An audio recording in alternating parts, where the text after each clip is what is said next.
Sometimes, life doesn't announce the moment that will change everything. It sneaks in, quiet, ordinary, and almost forgettable. Just a flat tire on the side of a highway. Just a boy walking home from school. Just a man cursing at his Bentley. But in a world where color can still dictate your worth, and poverty can drown potential before it ever gets to breathe, that day wasn't ordinary at all.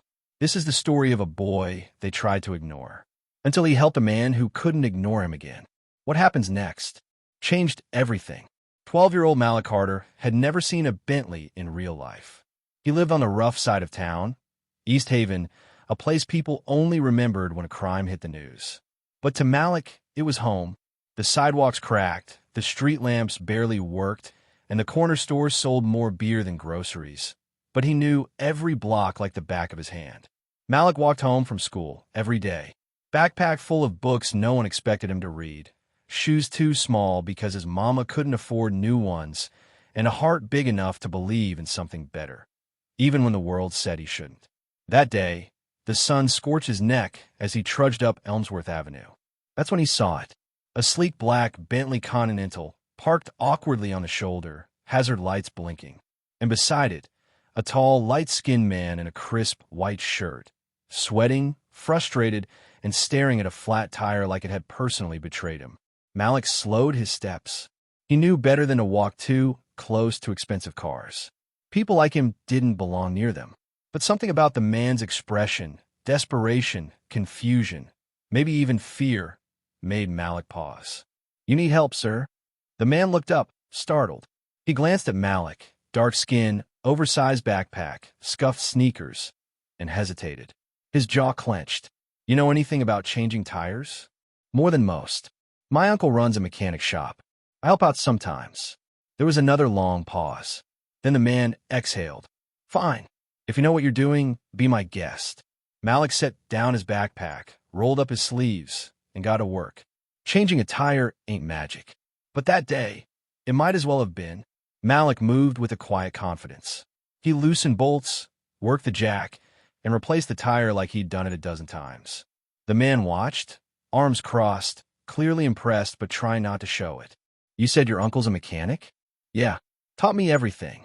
My mom says I got a knack for fixing broken things." The man smirked. For the first time, Malik noticed something strange. The man looked lonely, tired, like he wasn't used to needing help. When the job was done, Malik wiped his hands on his shirt and stepped back. "You good to go, sir?" "Huh. Guess you're useful." There it was. The sting behind the compliment. The assumption. The condescension. Malik didn't flinch. He was used to it. But something shifted in the man's face. Maybe guilt. Maybe realization. He reached into his wallet and pulled out $100 bill. "Here. For your time." Malik shook his head. "No, thank you. I didn't do it for money." The man stared at him like he didn't compute. "Why?" "Because helping don't always gotta cost something." The man drove off. Malik picked up his bag and kept walking. He never expected to see him again. But David Langston, the man behind the Bentley, couldn't get the boy out of his head. Langston was a tech tycoon, billionaire by 35, known for being ruthless in business and colder than steel in person. Divorced, no kids, just money and power. But that boy, something about the way he said, "Helping don't always gotta cost something," rattled him. That night, he told his assistant to find the kid. David, on phone. He lives in East Haven. Walk from school. Look into nearby middle schools. Ask around about a kid named Malik. It took 3 days, but Langston's assistant found him. Malik Carter, age 12, father gone, mother works 2 jobs. Smart, quiet, top of his class, helps his uncle fix cars, dreams of being an engineer. Langston read the report twice. Then he got in his car and drove back to East Haven. When Malik opened the door and saw the same Bentley parked in front of his apartment building, his heart skipped. Langston stood in the hallway. This time, no white shirt. Just jeans, a t-shirt, and a look of something close to humility. "Langston, I wanted to thank you." "Properly." Malik blinked. His mother stepped into the doorway, eyes wide. "Malik's mom." Who is this?" Langston explained. Told her about the flat tire. About Malik's help.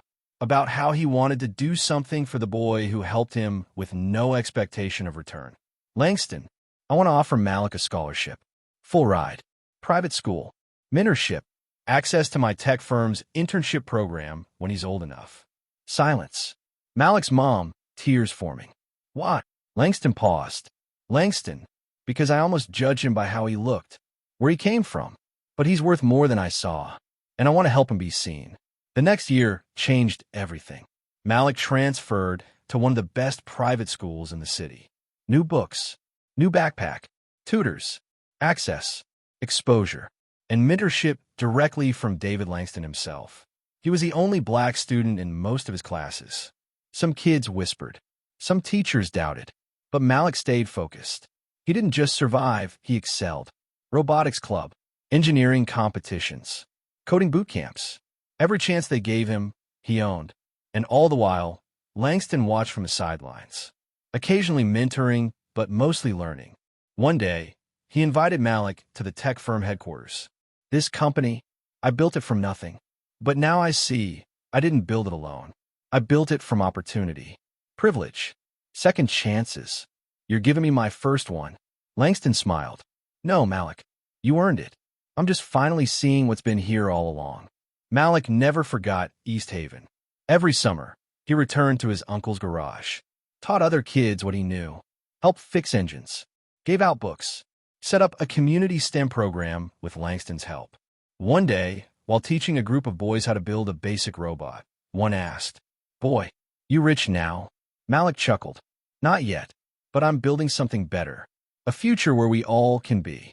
10 years later, Malik Carter stood in front of a packed auditorium.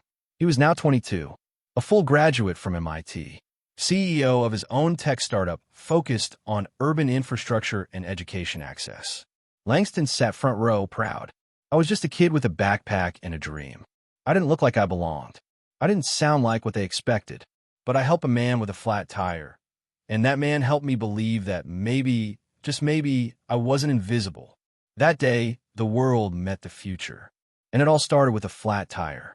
In a world that often looks past kids like Malik, one moment of kindness, given and returned, can open doors no one thought possible. Because sometimes, the boy you ignore on the sidewalk is the man who will build the road for others to walk.